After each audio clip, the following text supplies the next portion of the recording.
Have you ever wondered how much trust we place in time? Not just the ticking of a clock or the passing of minutes, but the digital timestamps that seem to hold the truth of every event, every movement, every alibi. Imagine a case where every second is accounted for, every action recorded by an unbreakable chain of data. It sounds like the perfect defense, doesn't it? A story so tightly woven around time that it leaves no room for doubt or suspicion. But what if that certainty is just an illusion? From the very beginning, her alibi appeared flawless. Investigators pored over the evidence. Surveillance footage, transaction logs, GPS coordinates, and digital check-ins. Each element stitched together to create an airtight timeline. According to all the records, there was no way she could have been involved in the crime. Every moment of her day was documented, every movement supported by precise timestamps. The data didn't lie, or so it seemed. In a world governed by technology, where systems operate with remarkable accuracy, such an alibi should have been enough to close the case. Yet, despite the apparent certainty, something felt off.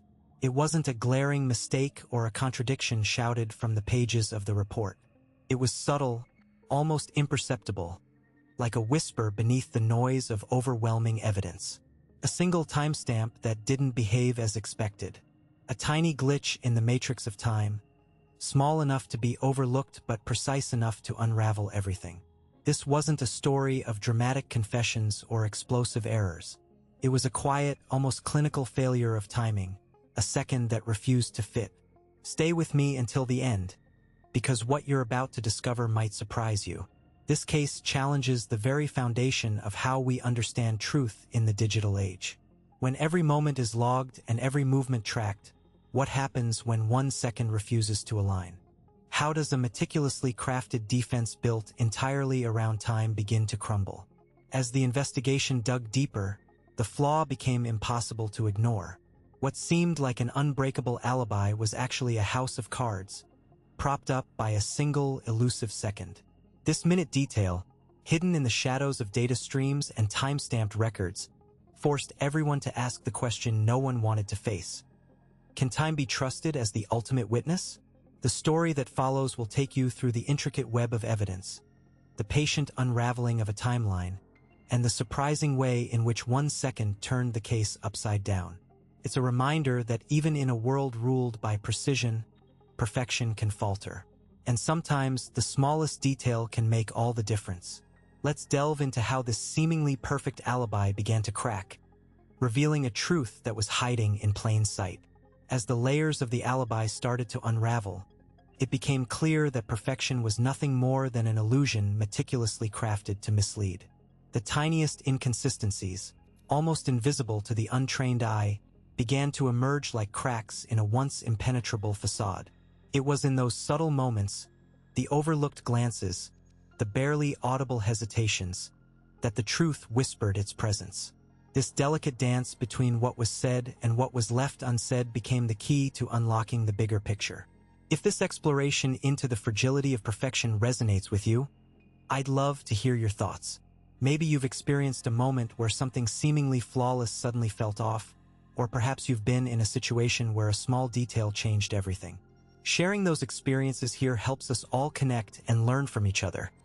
It's like piecing together a puzzle where every voice adds clarity. So, don't hesitate to drop a comment and let me know what struck you the most or what questions came to mind as we dive deeper into this story. And if you're finding value in this journey, a simple like goes a long way, not just as a sign of support, but as a way to help this channel reach more people who might be searching for the same insights. When you hit that thumbs up, it's like sending a signal that this kind of storytelling matters, encouraging the creation of even more content that challenges perspectives and uncovers hidden truths. For those who want to keep unraveling mysteries like this, subscribing is the best way to stay connected. It's more than just following a channel. It's becoming part of a community that values curiosity and the relentless pursuit of understanding.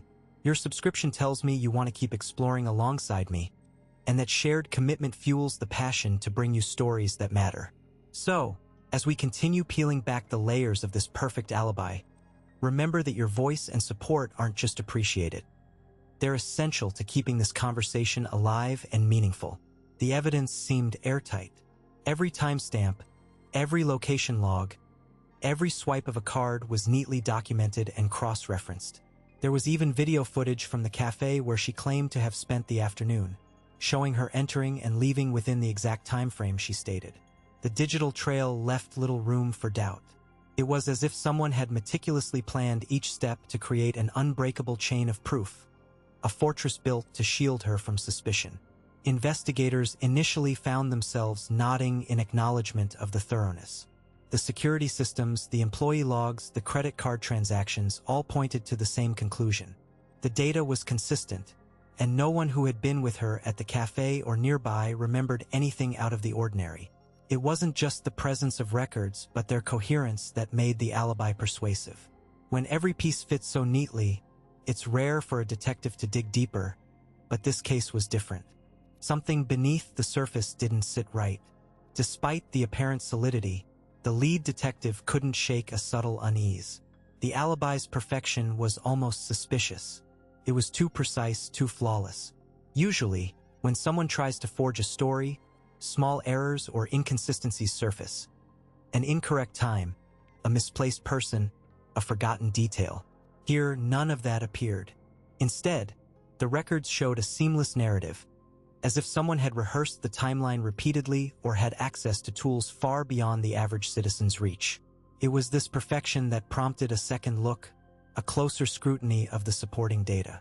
The team began to examine the systems that generated the alibi's evidence. They interviewed employees at the cafe, reviewed shift schedules, and accessed network logs for the digital devices involved. Each inquiry confirmed the original story.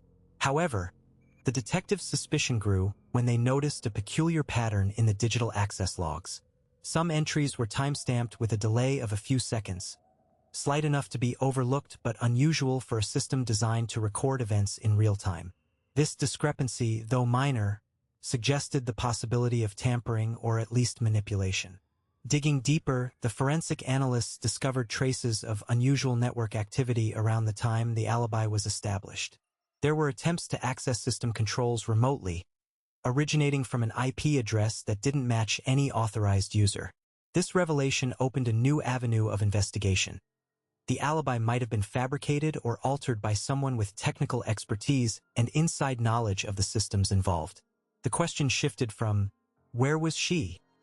To, who could have engineered this facade?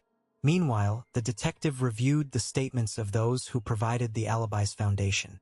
The barista who served her coffee, the cashier who processed the payment, the other patrons who shared the space. All consistent in their accounts, yet none recalled anything distinctive about her presence.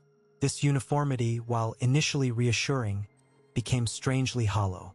There were no memorable interactions, no spontaneous conversations, no moments that could be corroborated independently. It was as if her visit had left no real impression, further fueling the theory that this alibi was constructed with precision but lacked genuine human elements. The investigation expanded to include the technological infrastructure of the location. Experts examined the security camera's firmware and found evidence that some footage had been altered using sophisticated editing techniques. Frames were missing, and certain sequences appeared to have been looped or duplicated. This manipulation was subtle, designed not to raise alarms but enough to cast doubt on the authenticity of the visual proof supporting the alibi. At the same time, the team uncovered that several employees had unusual digital footprints. Some had accessed restricted areas of the system without proper authorization, while others showed inconsistent activity logs that couldn't be explained by their job functions. These findings suggested a coordinated effort, possibly involving multiple individuals with varying levels of complicity. As the pieces came together, it became clear that the alibi, initially perceived as impenetrable, was in fact a carefully constructed illusion. The technical prowess behind the operation indicated a level of planning that went beyond a simple cover story. It spoke of access to resources, knowledge of surveillance and access control systems, and a network of people willing to bend or break protocols. Still, the core question remained unresolved. Why create such an elaborate alibi? What were the motivations driving this intricate deception? The answers were buried beneath layers of data, hidden in the interactions between technology and human behavior, waiting to be uncovered through relentless examination and meticulous cross-referencing. The investigation now faced the challenge of peeling back these layers without triggering the destruction of evidence or alerting those responsible. The path forward required patience and precision, a careful balance between probing the weaknesses in the alibi and safeguarding the fragile threads of truth woven into the fabric of this case. The reliance on automated records had become almost unquestioned within the investigative process. The logs from security cameras, electronic access points, and transaction timestamps all converged neatly, painting a consistent picture that left little room for skepticism. These digital footprints, perceived as objective and immune to human error, carried an inherent authority that shaped the trajectory of the inquiry. When every data point aligned perfectly, the natural inclination was to accept the narrative they constructed as factual. This trust in technological precision created a barrier against deeper scrutiny, effectively insulating the timeline from critical examination. Yet beneath the surface of this apparent certainty, subtle inconsistencies began to emerge, shadows too faint to be immediately discerned, but persistent enough to warrant further attention. The investigators knew that systems, while accurate in execution, depended heavily on the parameters set by their human operators. Software configurations, synchronization of clocks, and even the placement of recording devices introduced variables that could distort the reality these records were supposed to capture. In this case, the synchronization of timestamps across different systems was critical. An error of mere seconds could shift the entire sequence of events, altering the interpretation of who was where and when. The confidence in the immutable nature of these records had, paradoxically, become the investigation's greatest vulnerability. No one initially questioned the timeline because to do so would require challenging the infallibility of the technology, a step that demanded a level of technical scrutiny and skepticism that had yet to be mobilized. The presence of multiple, seemingly independent sources corroborating the timeline created a reinforcing loop of validation. Each system's data served as confirmation for the others, establishing a web of interlocking evidence that was difficult to unravel without specialized knowledge and tools. This dependency on digital evidence also reflected broader institutional assumptions. It was easier, more efficient, and less contentious to accept recorded data at face value than to delve into the complexities of potential system faults or manipulations. The investigators' workload, pressures from superiors, and the public's expectation for swift answers all contributed to a preference for straightforward conclusions. In this environment, the alibi supported by technology gained an unchallenged status, effectively closing off alternative lines of inquiry. Still, the team recognized that the seamless alignment of records was almost too perfect. The apparent absence of conflicting data raised a question. Could someone have engineered this conformity? The possibility of deliberate tampering with the systems had to be considered, but proving such interference was a daunting task. It required access to system logs, server data, and a deep dive into the technical architecture behind each recording device. These were resources not immediately available, and pursuing them risked alerting those who might be watching the investigation's every move. Even the individuals responsible for maintaining these systems had limited insight into their vulnerabilities. Routine maintenance and security updates were designed to prevent external hacking, but insider knowledge or sophisticated manipulation could bypass these defenses without triggering alarms. The notion that the timeline was constructed or distorted by someone with both technical expertise and intimate knowledge of the case introduced a new layer of complexity. It suggested that the alibi was not just a coincidental alignment of data, but a carefully orchestrated facade. To move forward, the investigators had to balance their approach carefully. Pushing too hard against the accepted timeline risked undermining the credibility of the entire investigation, while proceeding without questioning it left the possibility of deception unaddressed. They began to explore indirect methods, cross-referencing unrelated datasets, analyzing metadata anomalies, and consulting with digital forensics experts who could uncover traces of manipulation invisible to the untrained eye. This shift from surface acceptance to investigative skepticism marked a turning point, opening the door to a deeper understanding of the case's digital underpinnings. Meanwhile, the human element remained critical. Witness testimonies, though initially overshadowed by the technological evidence, gained renewed importance as potential counters to the timeline's rigidity. Memories, despite their fallibility, could reveal discrepancies that the systems failed to capture. The investigators revisited interviews, looking for subtle contradictions or overlooked details that might suggest gaps in the alibi. In doing so, they sought to complement the digital record with human insight, recognizing that no system, no matter how sophisticated, could replace the nuance of lived experience. As this multidimensional scrutiny unfolded, it became clear that the investigation was entering a phase where assumptions had to be dismantled and rebuilt.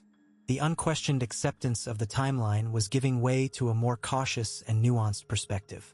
The path ahead demanded not only technical expertise but also a willingness to challenge the convenience of certainty. Only by embracing this complexity could the investigators hope to unravel the truth concealed beneath layers of digital assurance and human silence. The investigation took a sudden turn when the team began to dissect the alibi's granular framework. What initially appeared as a straightforward string of timestamps evolved into a complex choreography of movements, each meticulously timed to align with various digital checkpoints. These weren't random moments captured by chance. They were deliberate acts, engineered to produce an airtight timeline supported by automated systems rather than human testimony. Surveillance cameras, public transportation records, online check-ins, and even mundane digital footprints like mobile network pings had all been orchestrated to create a seamless narrative of presence and absence. Detective Marlowe, who had been quietly observing the unfolding details, leaned forward as the analysts mapped out the sequence. The suspect's phone, for instance, pinged the same cell towers at predictable intervals, correlating precisely with her recorded movements through the city. But it wasn't just about location data. The timestamps from credit card transactions, restaurant reservations, and even fitness app logs were all synchronized to reinforce the illusion of continuous presence elsewhere during the critical time frame. It was a system designed to render any attempt at contradiction nearly impossible because it didn't rely on fragile human memory or inconsistent eyewitness accounts. As the team delved deeper, it became clear that the defense had anticipated the investigators' methods. They had exploited the very nature of digital evidence, its reliability and perceived objectivity, to construct a narrative so consistent that it defied skepticism. Every digital breadcrumb was placed to reinforce the next, like interlocking gears of a well-oiled machine. The suspect's movements were not spontaneous but scripted, a performance played out in real time but recorded for later playback as undeniable proof. However, the apparent perfection of this timeline raised a critical question. If everything had been so carefully planned, where was the opportunity for the suspect to commit the act in question? The time gaps were minimal, and the intervals between recorded locations were tight. The defense's strategy depended entirely on the assumption that the time-based evidence was infallible. But the investigators began to suspect that this rigidity might be its flaw. They started to consider possibilities that had been overlooked, those brief, unrecorded moments where the suspect might have slipped through unnoticed. The challenge now was to identify those gaps, no matter how small or seemingly insignificant. It required sifting through mountains of data, looking beyond the clear-cut timestamps and into the anomalies. Unusual delays in data transmission, brief signal drops, inconsistencies in sensor logs. It was a painstaking process, but one that promised to unravel the carefully woven timeline. If the defense relied solely on systems to establish an alibi, then exposing any system failure or blind spot could crack the entire case wide open. Meanwhile, the psychological aspect of this methodical approach began to surface. The suspect's reliance on the predictability of digital systems suggested a deep understanding of how modern investigations function. It also implied a confidence, perhaps arrogance, that these digital constructs were impervious to scrutiny. But systems, no matter how advanced, were created and maintained by humans, and humans made errors.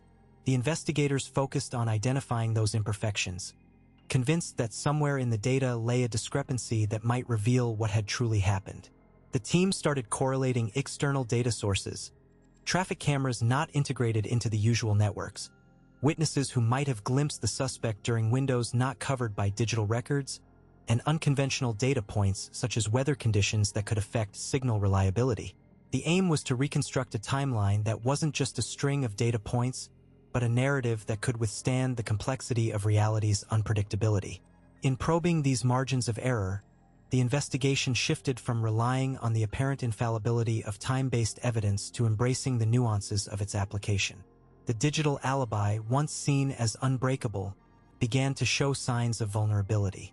The defense had built a fortress of data, but the investigators were now identifying cracks, small but potentially decisive. The next phase demanded not only technical skill but also the patience to interpret subtle irregularities and the creativity to connect disparate dots.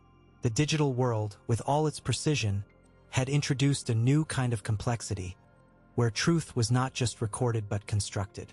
The line between genuine evidence and engineered proof was thinner than ever, and the investigators were navigating this delicate balance, aware that the answer might lie hidden in the spaces between the ticks of the clock. The meticulous logs showed her presence at a cafe across town, with time-stamped transactions and security footage that left little room for doubt. Every element of her alibi was supported by data, forming a seemingly impenetrable shield. Yet, the brutal reality of the crime scene told a different story, one of violence and precision that suggested a perpetrator both ruthless and calculated. For the investigators, this contradiction was not just perplexing. It was a challenge to every assumption they had about how events unfolded. The technology that had once promised clarity now seemed to weave a tangled web. The timestamps, the geolocation data, and the digital footprints were all consistent with her story, but the forensic evidence at the scene hinted at a presence that couldn't be easily explained away. This inconsistency forced the team to reconsider the nature of time and movement in their investigation. Could the crime have been committed remotely, through manipulation of devices or by an accomplice? Or was there a flaw in the very system they trusted to reveal the truth? As the lead investigator sifted through layers of data, a pattern began to emerge, not in the direct evidence, but in the small anomalies that punctuated the otherwise seamless timeline. A momentary glitch in the security camera's feed, a brief gap in the cell tower logs, a single transaction that didn't align perfectly with the others.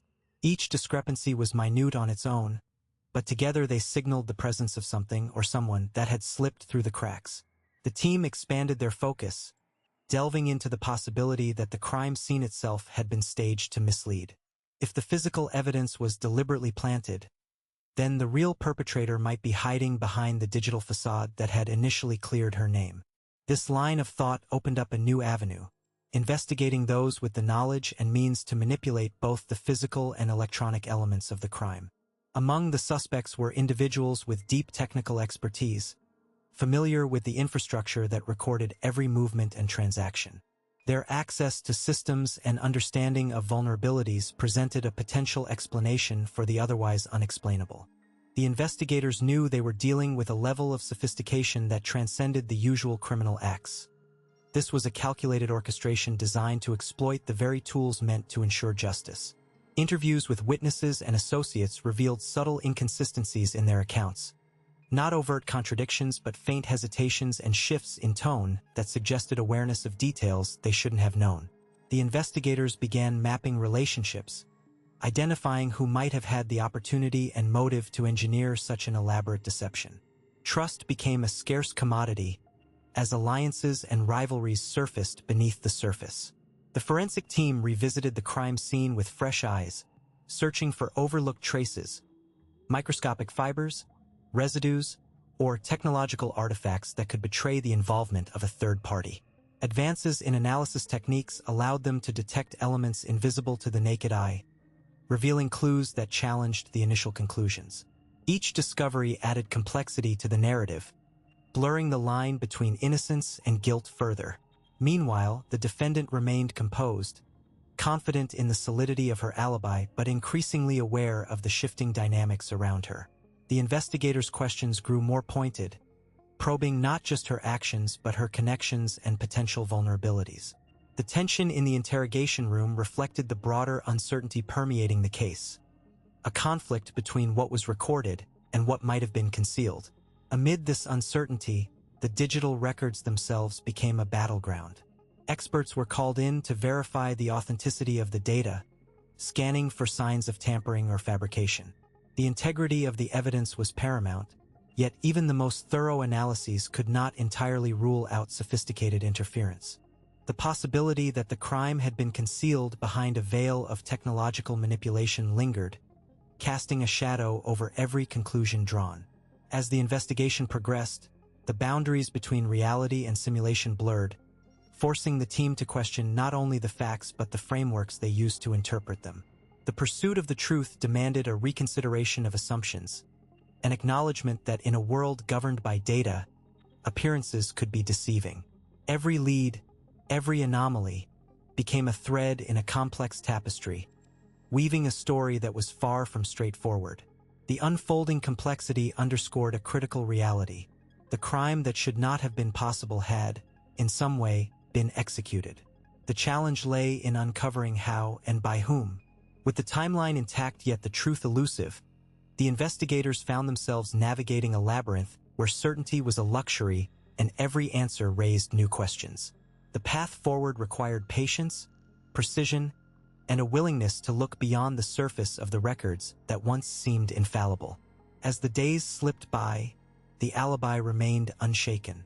Every surveillance tape, every credit card transaction, every witness statement aligned perfectly with the timeline that had been meticulously constructed. The investigators found themselves in a peculiar position. The evidence that should have implicated her instead painted a picture of normalcy. It was as if the crime had been committed in a parallel reality, one that ran alongside the one they could verify with absolute certainty. The more they examined the timeline, the more flawless it appeared, leaving no obvious openings for doubt. Detective Reynolds sat back in his chair, staring at the digital map of timestamps and locations glowing on his monitor. Each point connected with the next in a sequence that seemed airtight. The very idea that something could have been manipulated to this degree was unsettling. It suggested a level of planning and sophistication that went beyond common criminal activity. If the timeline could be that perfect, then the solution to the case might lie somewhere entirely unexpected. The routine of cross-referencing records became almost mechanical. Reynolds and his team had revisited the security footage from every business block in the area, double-checked phone logs, and scrutinized social media check-ins. Even the smallest inconsistencies, like a delayed bus or a brief power outage, were explored thoroughly but yielded no cracks in the story. It was as if the suspect had positioned herself outside the reach of time itself, untouched by the chaos of the crime. This sense of an impenetrable timeline began to shift the focus of the investigation. Instead of searching for errors or contradictions, they started to question the foundations of their assumptions. What if the timeline was accurate, but incomplete? Could there be elements missing from the recorded data? Perhaps there was a method of deception so subtle it escaped conventional detection, relying on the blind spots in technology or human memory. Reynolds convened a meeting with his core team. The conversation was cautious, careful not to dismiss the evidence but also unwilling to accept it at face value.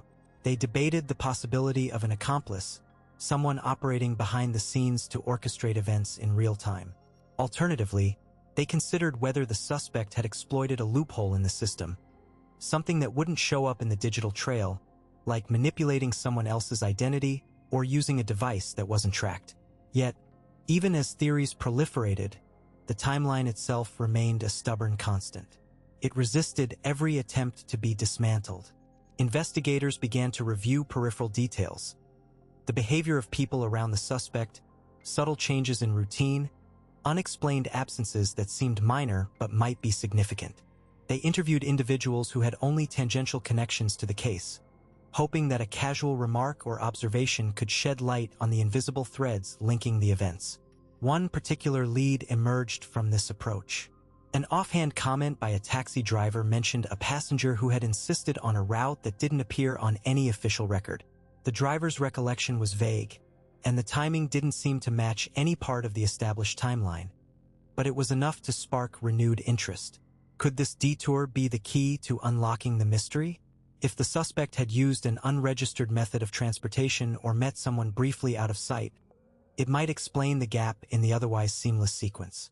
Reynolds decided to pursue this angle further, ordering a deeper investigation into unmonitored transit options in the area.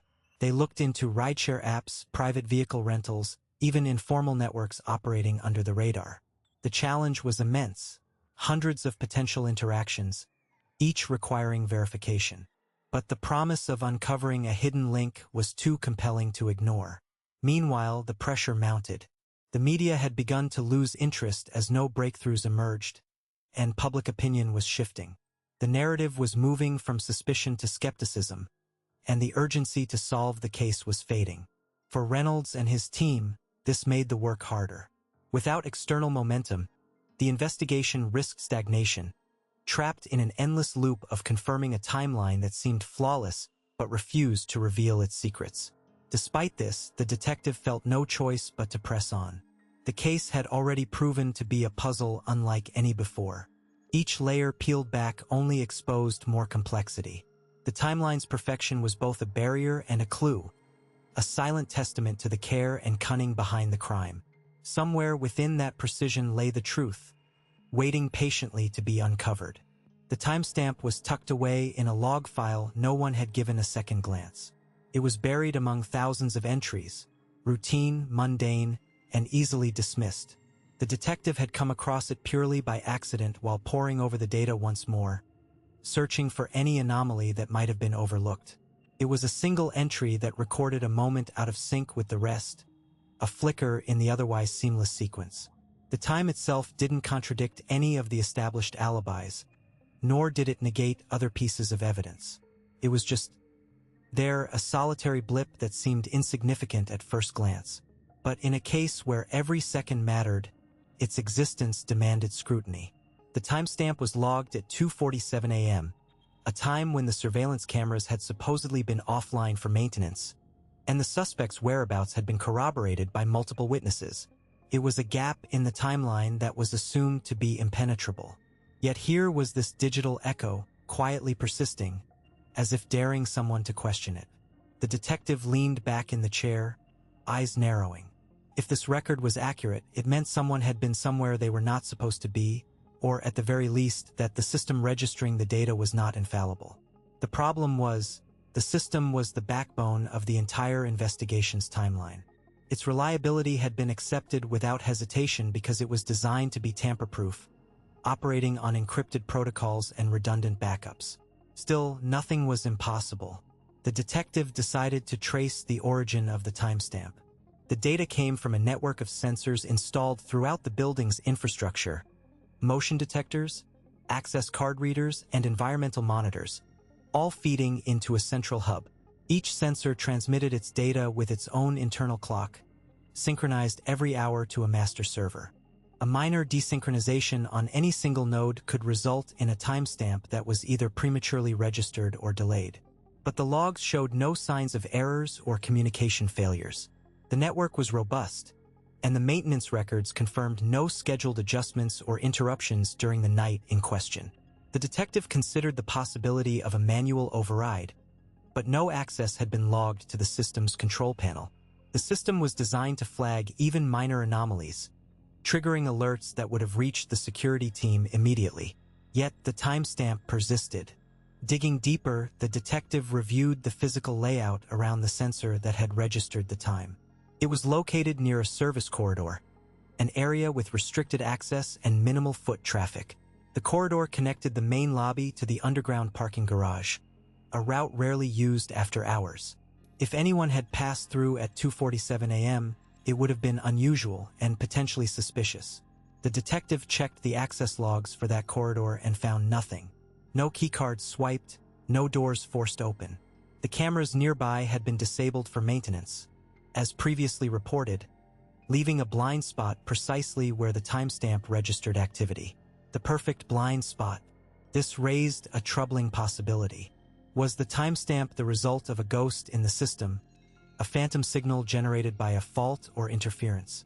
Or was it evidence of someone exploiting the system's blind spot, moving undetected through the building? The detective's mind shifted to the suspect's known contacts and movements. Could an accomplice have been involved? Someone who knew the building's layout intimately and had the means to bypass security unnoticed? The case had always hinted at a level of planning beyond what had been assumed. The timestamp, though small and isolated, now seemed like a thread pulling at the edges of the entire narrative.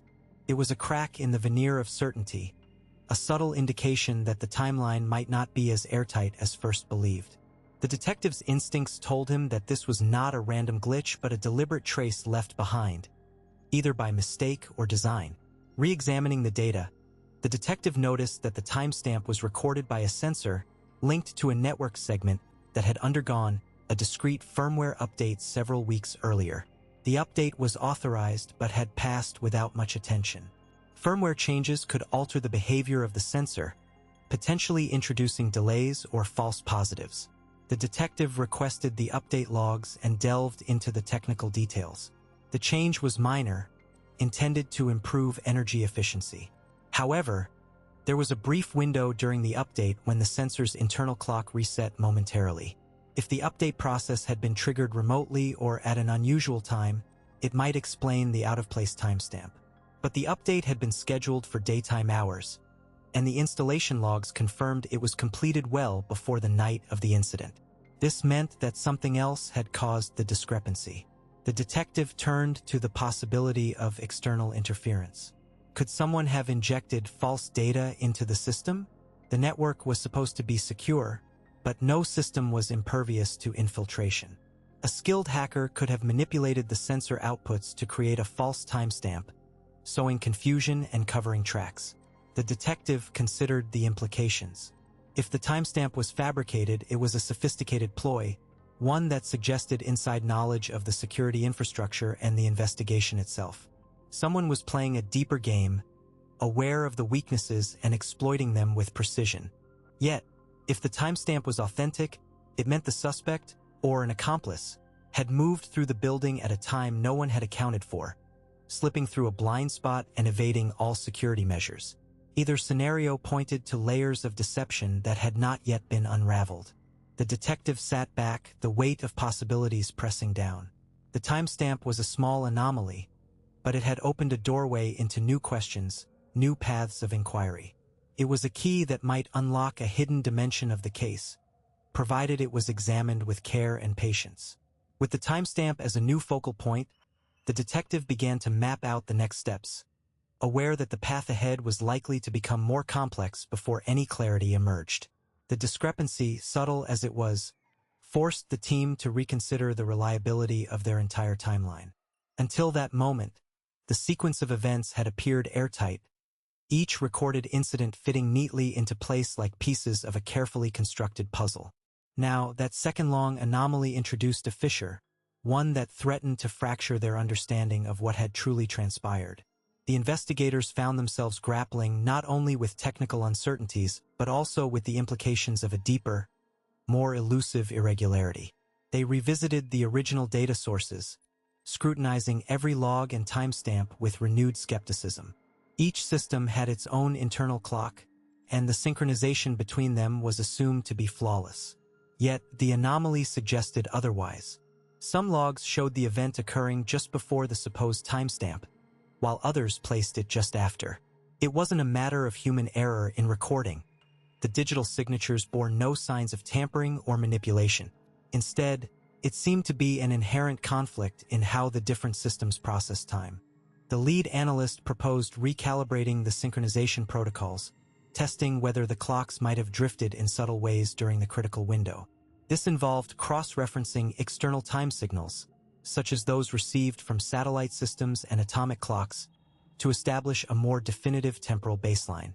However, even after these adjustments, the 1-second discrepancy persisted, stubborn and unyielding.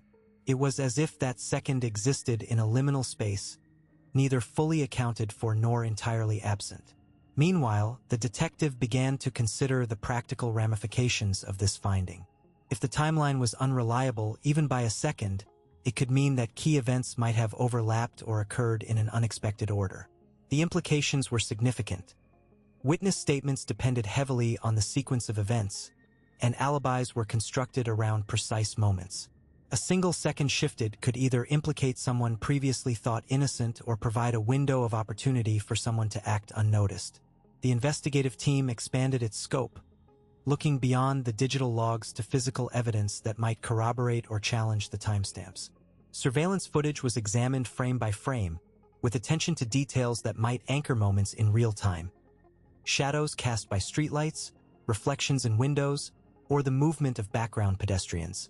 Forensic experts analyzed environmental factors, temperature, humidity, even electrical noise recorded by sensors, to see if any external influences could have affected the timing devices. Conversations with technicians responsible for maintaining the systems revealed that, while the equipment was state-of-the-art, no device was immune to anomalies. Power fluctuations, electromagnetic interference, or software glitches could introduce microsecond errors that, when aggregated across multiple systems, might manifest as that elusive second. Yet, none of these explanations fully accounted for the precise nature of the discrepancy observed. As the investigation deepened, the team also considered the possibility of deliberate interference. Could someone have engineered this anomaly to obscure the truth? Digital forensic specialists searched for signs of hacking or data injection but found no conclusive evidence. The anomaly was not a blatant manipulation but rather a subtle inconsistency embedded within the fabric of the recorded data. It was a ghost in the machine, quiet, almost imperceptible, yet profoundly disruptive. This realization shifted the tone of the inquiry. What had once been a straightforward reconstruction of events was evolving into an exploration of the limitations and vulnerabilities of modern recording systems. The detective understood that the case now hinged not only on uncovering what happened but on deciphering how technology itself could shape, distort, or conceal reality. In parallel, interviews with witnesses took on new significance. Some recounted moments that, when aligned with the digital records, either contradicted or complicated the established timeline. The detective noted how memory, too, was fallible, subject to the influence of expectation, stress, and time. The interplay between human perception and mechanical recording became a subtle battleground where truth was contested. Amid this complexity, the investigation's focus expanded to include the minute details that might explain the anomaly. The team analyzed network logs, system updates, and even maintenance schedules to identify any event that coincided with the time frame of the discrepancy. Was there a moment when a system rebooted or a sensor recalibrated? Did environmental factors, like a nearby storm or construction work, introduce interference? Each possibility was examined and then set aside when found insufficient. In the absence of a definitive technical cause, the detective contemplated the broader context. Could the anomaly reflect an unknown variable, something beyond the current scope of investigation? Perhaps an overlooked interaction between systems or a rare synchronization error that defied conventional explanation. The idea was unsettling, suggesting that what they were dealing with was not merely a case of human or machine mistake, but a deeper uncertainty embedded within the data itself. The detective leaned forward, eyes tracing the lines of code and timestamps glowing on the screens. The case had taken a turn into territory where certainty was elusive, and every answer seemed to invite new questions. The anomaly was no longer a mere curiosity. It was a critical clue, a fracture in the timeline demanding attention before the investigation could move forward with confidence. With the discrepancy as their guide, the team prepared to delve even deeper into the underlying architecture of the systems involved, seeking patterns or irregularities that might illuminate the nature of that 1 second. The path ahead was obscure, but the anomaly had become the lens through which the entire investigation now had to be refracted. The moment the team grasped the significance of that fraction of a second, their entire understanding shifted. The alibi, once seemingly airtight, began to unravel. The timeline that had been meticulously constructed now showed cracks, subtle but decisive. It was no longer just a matter of verifying statements or relying on testimonies that corroborated each other. The precision of the timing itself became the focal point, and that precision was anything but perfect. The investigators realized that the alibi hinged on an assumption of absolute temporal accuracy, an assumption that, once questioned, transformed the narrative into something far more fragile. This small discrepancy introduced a cascade of uncertainties. Every step of the timeline had to be re-examined, every event resynchronized. The precision clocks, timestamps, and digital logs that had been trusted without question suddenly demanded scrutiny. The once clear sequence of events blurred as the team sought to identify where else the timeline might have been off by even a fraction. The defense's portrayal of the suspect being elsewhere at the critical moment was no longer a given. It was a hypothesis open to doubt. Interrogations took on a different tone as well. Witnesses who had appeared consistent before now faced renewed questioning about their exact timing and movements. Subtle inconsistencies that had been overlooked became focal points. The team's approach shifted from confirming facts to testing the limits of certainty. If 1 second could change everything, then every second had to be accounted for with an unprecedented level of detail. The technology behind the alibi was also revalued. Surveillance footage, GPS data, and digital check-ins were examined not just for presence but for synchronization. Differences in how devices recorded time, delays, rounding errors, and system latencies were no longer technicalities but potential evidentiary weak spots. The team enlisted specialists to analyze these systems, aiming to reconstruct an accurate timeline that accounted for these discrepancies. They explored server logs and cross-referenced multiple independent data sources, sometimes uncovering conflicting information that complicated the picture further. Amid this intense scrutiny, the suspect's movements became a puzzle with missing or misplaced pieces. The possibility that the individual could have been at 2 places within the disputed interval could no longer be dismissed outright. The investigation began to entertain scenarios that had been previously deemed improbable. Could the suspect have left the scene unnoticed?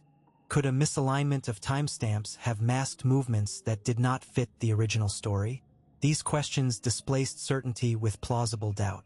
The pressure mounted as the prosecution's case, reliant on the infallibility of the timeline, weakened. The defense seized upon this vulnerability, arguing that if the foundation was shaky, then the entire structure was compromised. The legal battle shifted from purely factual disputes to a confrontation over the reliability of technological evidence and the interpretation of time itself. Expert witnesses debated the margin of error inherent in digital systems, and jurors were asked to consider the implications of a single second's discrepancy on the integrity of the case. Meanwhile, the investigative team continued to dig deeper, aware that the unraveling alibi opened avenues that had not been accessible before. They revisited locations, reconstructed scenarios, and tested hypotheses under new parameters. Each new piece of evidence was weighed not only for what it showed but for how it fit into a timeline now understood as more fluid than previously assumed. The 1-second anomaly had introduced complexity where there had been clarity, and with it, the possibility that the truth was more elusive. As the investigation progressed, it became clear that the focus could no longer rest on the suspect's stated whereabouts alone. The entire context of the event required reevaluation, including the roles of other individuals, the reliability of communication channels, and the integrity of data sources. The team found themselves piecing together a mosaic of information that challenged earlier conclusions, forcing a reconsideration of what had been accepted as fact. In this shifting landscape, certainty proved elusive. The timeline's collapse did not just weaken the alibi. It reshaped the entire framework within which the case was understood. Each new discovery edged the investigation into uncharted territory, where every assumption had to be questioned and every detail reconsidered, setting the stage for revelations yet to come. It's fascinating, and a little unsettling, to realize that sometimes the systems designed to keep us safe can also be the very tools that expose the truth, not through loud mistakes or emotional outbursts, but through quiet, relentless precision. In this case, the timeline wasn't just a backdrop. It was the silent witness, meticulously recording every second and leaving no room for error. That single second out of place unraveled what seemed like a flawless alibi. As we've seen, trusting these records without scrutiny can be dangerous. They demand not just faith, but attention to detail. One inconsistency, no matter how small, can change everything. It's a reminder that even the most carefully constructed facades can crack under the weight of data. And that's where the real lesson lies, not just in catching a criminal, but in understanding how modern systems shape our perception of truth and deception. If you've stayed with me until now, you've seen how these subtle shifts in time can redefine a whole investigation. That's exactly why diving deep into these stories matters. It sharpens the way we look at information and challenges us to question what seems certain. If this kind of insight adds something useful to your day, I'd love for you to join the conversation here by subscribing. There's always more to uncover, and I want you along for the journey. Also, if you're still here, drop a comment with Tacom Vose 80FIM, so I know you made it all the way through. It's a small way to connect and keep this dialogue going. And if this video has held your attention, a like would be a great nod to the time we've spent together, showing that these stories resonate beyond just the screen. Before you go, there's a video right here that dives deeper into how technology and timing intersect in investigations like this one. Click it, and let's keep exploring these fascinating cases side by side. Thanks for watching, and I'll see you over there.